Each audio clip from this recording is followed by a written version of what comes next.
Hi everybody, and a warm welcome back to Maple Leaf Customs. I'm Andrew, and on the bench today are 4 random little cars that I'm going to turn into Wastelands scout cars, as well as this discarded old picture frame that I got from a Goodwill Store, which will become a scorched earth diorama. This is my entry to this month's 3 Blind Mice Winter in the Wastelands Invitational. It's a post-apocalyptic theme, so pour yourself a fresh cup of coffee and get your Mad Max on with me today. I'm going to break this video into 2 parts, starting with the scout cars, short intermission in the middle so you can have a break, and I'll finish off with the diorama. This is a Geo Predator from Matchbox. It already looks the part, doesn't it? With the big wheels and some machinery attached to it. I'm going to do a different technique on these different cars to show you how I do some weathering, and they're all pretty small, so we'll spend 3 or 4 minutes on each one in turn. After the paint stripping has taken off most of the paint, I usually use a Dremel wire brush attachment to get what's remaining down, and you don't have to be crucially clean for these Gaslands builds, but I like to start with a good blank canvas. I put some mesh in the front where the windshield used to be and covered up the 2 side windows with some steel plating, and this is going to be a sort of a radar car, so that's what I've mounted on the top, and a big V8 coming out of the back. After everything has been primered with a rust colored coat, I just go over that with some black wash to dirty everything up. Do some brush painting on the radar dishes with a gunmetal gray. I can already begin the reassembly, although this is still far from finished. I just want all the parts together, so when I do some weathering, it goes on evenly across the whole body, top and bottom. I'm using the original big mudder wheels because they look good with the lift kit that's already built in. And it tightens back up with a couple of screws. They're all going to be good rollers. I don't play the Gaslands game, and I know that the gamers like to have a static piece that doesn't roll, but this is just going to sit on my diorama, so it's not really a big deal. But there was no reason to lock these wheels up. They get muddied up, a ladder goes on the side for easy access, and here I'm applying some tiny little styrene rod pieces that I hope will emulate some rivets holding on both of the steel plates on the side. Today's community shout out goes to Going Diecast. Eric is fairly new in the YouTube community. He was actually the winner of my Christmas Hot Bird giveaway. So hello to Eric, and wish you well with your new channel. I've left a link in the description so everybody can find you there, and I invite all of my viewers to go by and pay a visit to Going Diecast and get all subbed up and help Eric to get a good start in 2022.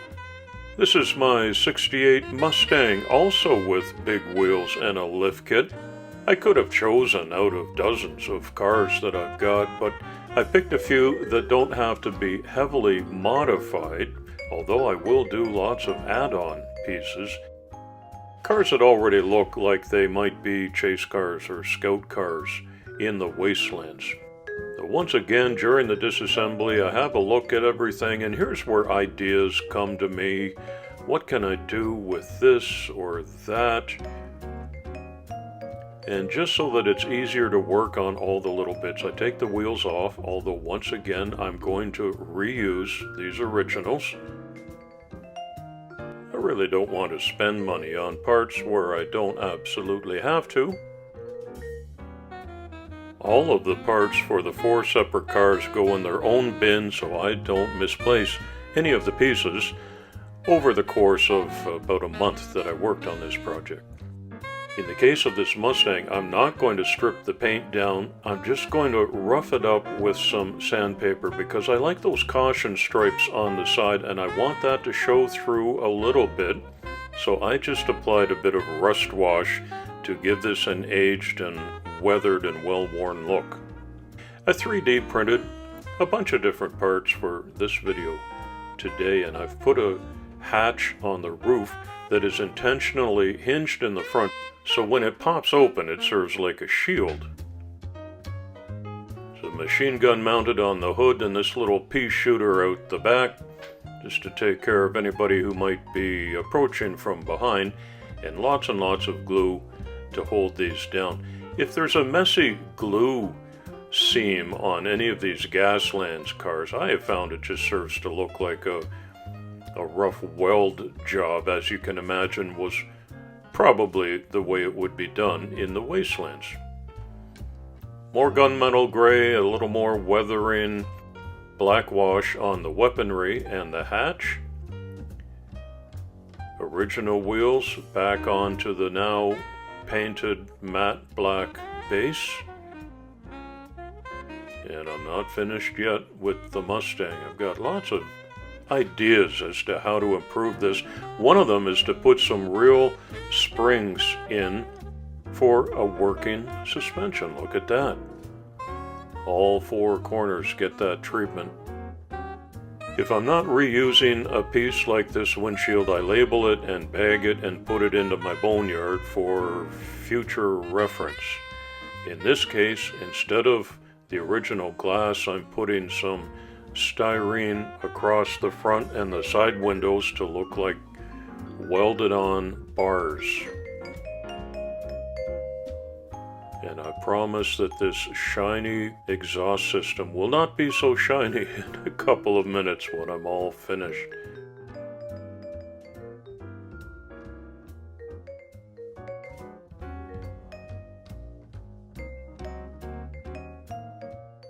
The back window is replaced with some wire mesh and super glued down, and it's starting to take shape. Okay, looking pretty rough and rugged now. Decided to take an old tomato can that's been poked away at piece by piece for some time now and make a skid plate to go on the front, and I just had to bend it in place and then apply that with the ubiquitous super glue. It's always nearby. Some taillight detail with Tamiya clear red. Okay, Gaslands means skulls. So back to the 3D printer batch that I had done all together for this. And this is an oversized skull. The message here for anyone who's tailing from behind is, look, we've already bagged one of these monster-sized alien creatures, so we're not sweating you at all. And any pursuers are going to back off. Some more rivets go on to hold the skid plate down, and this is an application of typhus corrosion, which gives the appearance of mud that's been kicked up or caked onto the bottom. One more touch was this machine gun belt clip that I made out of a zip tie, and I paint that up to dull down the plastic. Hey, don't forget, I've got a 2-year YouTube channel anniversary coming up, and I'm inviting you and all my viewers to participate in an all-Porsche build-off. Coming up in mid-March. Do whatever you want. Help me celebrate all things Porsche. On to car number 3, and this is one that came in the mega mail call that Jay from JDC sent me a couple of weeks ago. It's a Hot Wheels, but there's no other identification or name on it, so I just went by the serial number.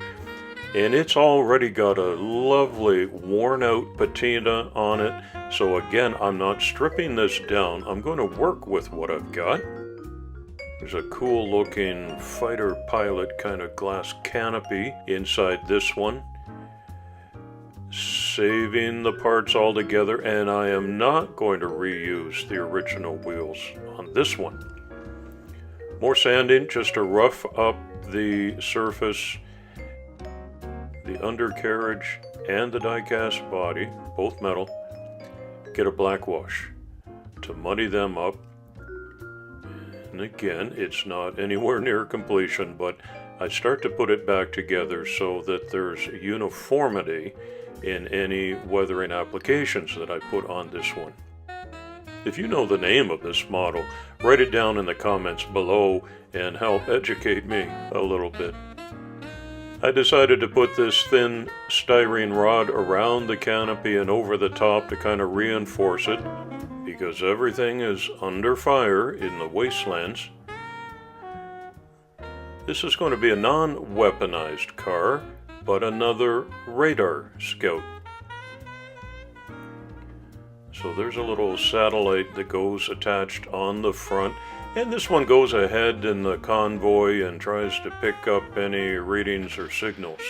I've 3D printed a set of Wasteland tires, big fatties with spikes on the back and a little smaller on the front. The fourth and final car is the Hot Wheels Arkham Knight Batmobile.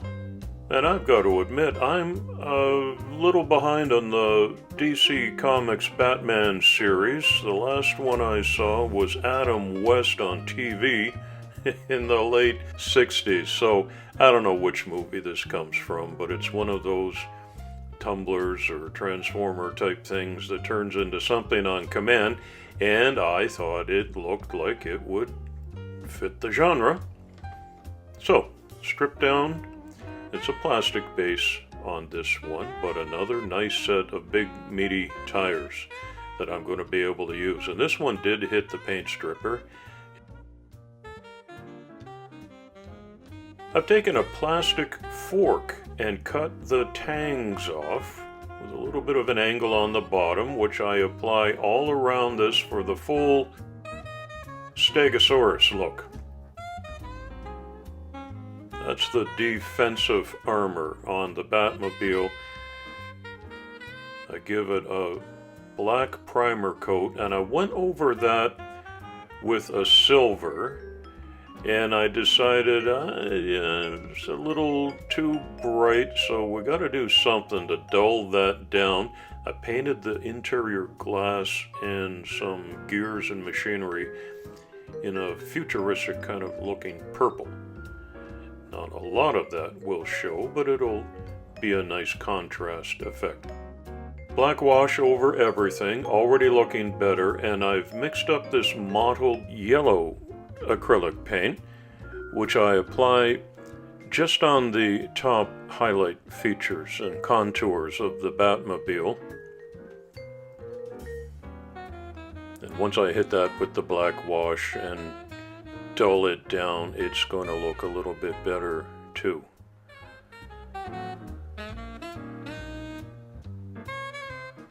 Another roller.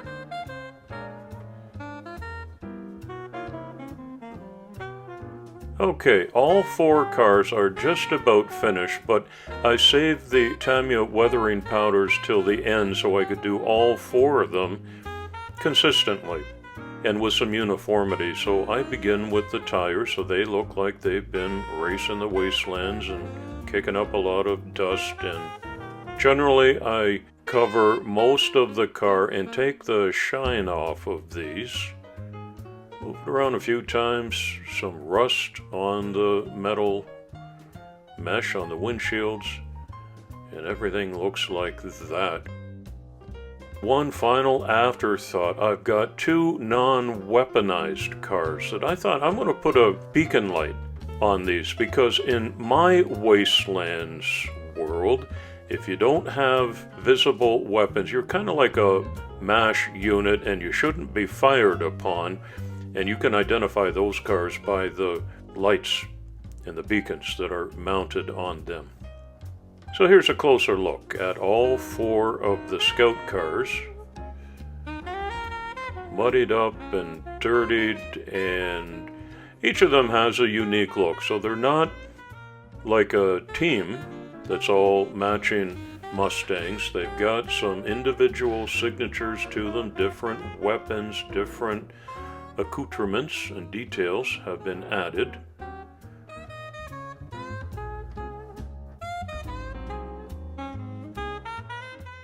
I'm glad I could save that caution tape on this one. They look like they've been around for a while, don't they? There's the deadly skull to scare you off from behind, and the working suspension on all four corners. I thought that was a nice additional touch. Skid plate on the front. Number 3 is the no-name dome-shaped canopy with the radar. Put a skull on the front of that. Printed some Wasteland wheels. I had to put an axle tube in there to run these. And that got a yellow and a blue beacon light on the back. Also, no weapons. That's a no-fire zone. Can't shoot at these guys. I don't know the Gaslands rules. Making them up as I go. And the Batmobile turned out like this when it was all finished up. Looks to me like it might be one of the fastest ones in there. So that can zip around ahead of the convoy and behind and bring back some news and scouting reports. And we're all done with the cars. I want to draw your attention to the 4 Horsemen 2020 build schedule, especially the month of January. I have been asked to be the guest horseman for that month, which is a great honor for me. Let's take a little break.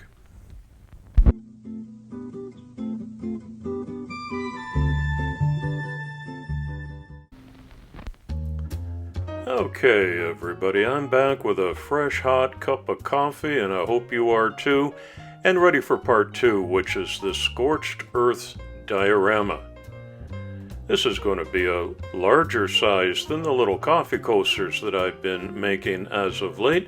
This was an old 3-picture frame that I got from the Goodwill Store. The glass was missing, there were a couple of marks on the frame, and so they go for pennies. I always think they should just trade me whatever I want for all the cars that I bring their way, but this and several other broken picture frames for the same purposes were not very much of an investment on my part. So I take it apart and I reinforce what's going to become the top of the diorama with a simple piece of cardboard. And with my dollar store acrylic paints, this is just a flat black. I'll take the first couple of moments and apply that as my working base. This is what I'll build everything upon. Taking some Mod Podge as both a glue underneath and a coating on top of a very thin several pieces of corkboard that I've broken into little jigsaw puzzle pieces on the right, and I'm going to reassemble them on the left here so that it looks like cracked ground and once painted and weathered and treated scorched earth.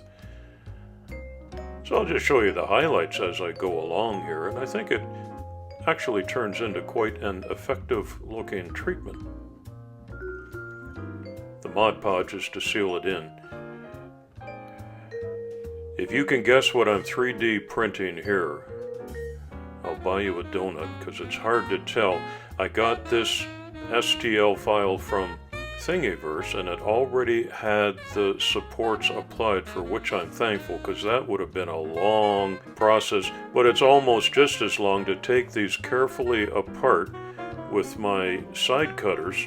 This was probably about a 20-minute process here. You see I'm wearing gloves even though I use a water-soluble resin and I spritz it with water here. You can see that I've got a creepy looking old haunted tree.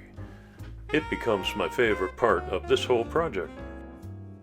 This is simply some sidewalk chalk that I've ground up into a powder, and I'm applying that with an old paintbrush just to fill in the cracks between the cork, and I tape off the black wooden frame, the original frame, so that I can freely airbrush on my first coat of gray.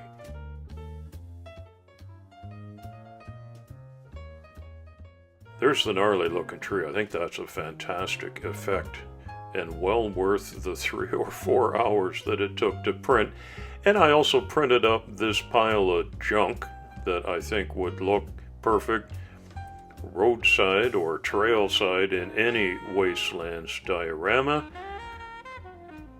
Another smaller version of a tree that I might put over here.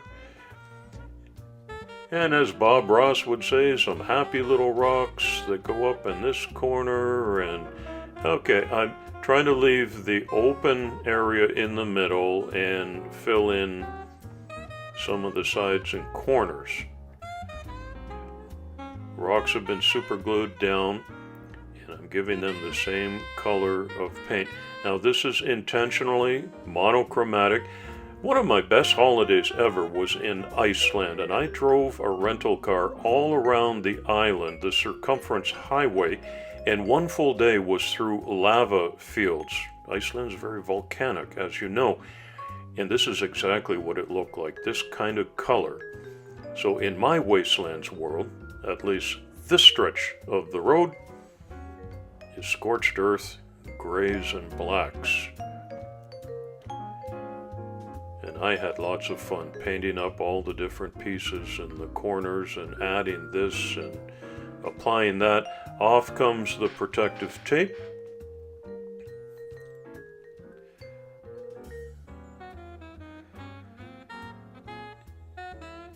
And these are some Warhammer type burnt pieces of brush that I put in the cracks that are growing up here and there.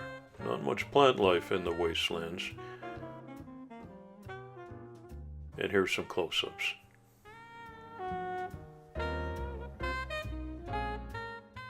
Alright, you know where we are now, somewhere between Chicago and LA.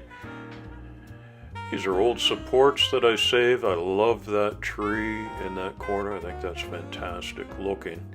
And now it's time to apply the vehicles. This is my war rig, which was a big summer 2021 build, as was the Fury Road Mack tow truck. I'll leave links in the description so you can watch both of those videos if you'd like to. And here are today's 4 scout cars, and I'm just trying to place them around to make it look like a convoy that goes ahead of the war rig, scouting out the path, bringing back reports, got some firepower, got a lot of radar searching equipment. And I'm very pleased with the final effect that I got on all of this. And as I add Fury Road vehicles to my collection, I'll take a few of those off, I'll put some new ones on. You can consider this to be an ongoing work in progress. Thanks for visiting my channel today. I hope you'll come back soon and often. Drive carefully. It's coffee time.